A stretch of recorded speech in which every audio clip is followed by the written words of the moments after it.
Executive Board of the International Monetary Fund has approved a 3-year extended arrangement worth $1.5 billion. The Executive Board of the International Monetary Fund, or the IMF, today approved a 36-month extended arrangement under the Extended Fund Facility with Sri Lanka for an amount equivalent to SDR 1.1 billion to support the country's economic reform agenda.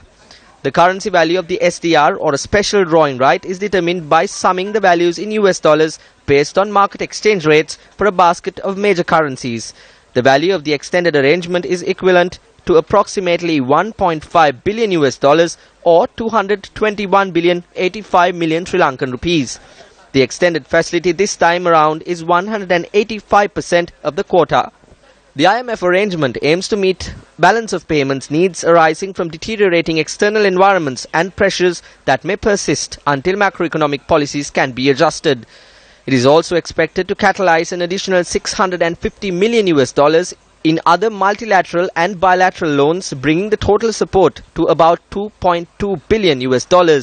The Executive Board's decision will enable an immediate disbursement of 119.894 million SDR, approximately $168.1 million, and the remainder will be available in 6 installments subject to quarterly reviews. This is to be used if there is a deficit in the balance of payment. This is not something that is an utmost necessity. The opposition obtained commercial loans saying that it was conditionless. We have not obtained commercial loans. What we have obtained are loans that expire in 40 years with an interest rate of 1%. There are no conditions. But if it is said to increase income and to curtail unwanted expenditure, that is not a condition. That is something that should be done by everyone. It's practical. If that is considered to be a condition, that will be the initial losing point.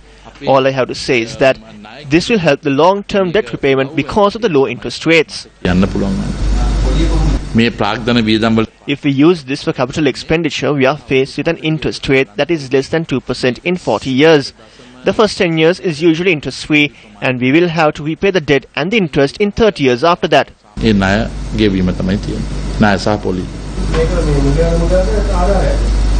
A facility from the International Monetary Fund is to settle the deficit in the balance of payment in the country.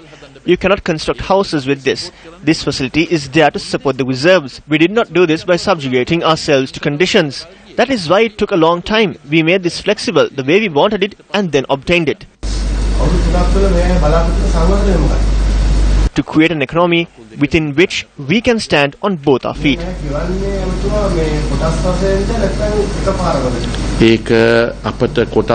We can repay it in installments. We can integrate it and pay it after 3 years as well. $1.5 billion is just one part. When you consider sums we received from the ADB and the IMF, the total amounts to around $3.9 billion.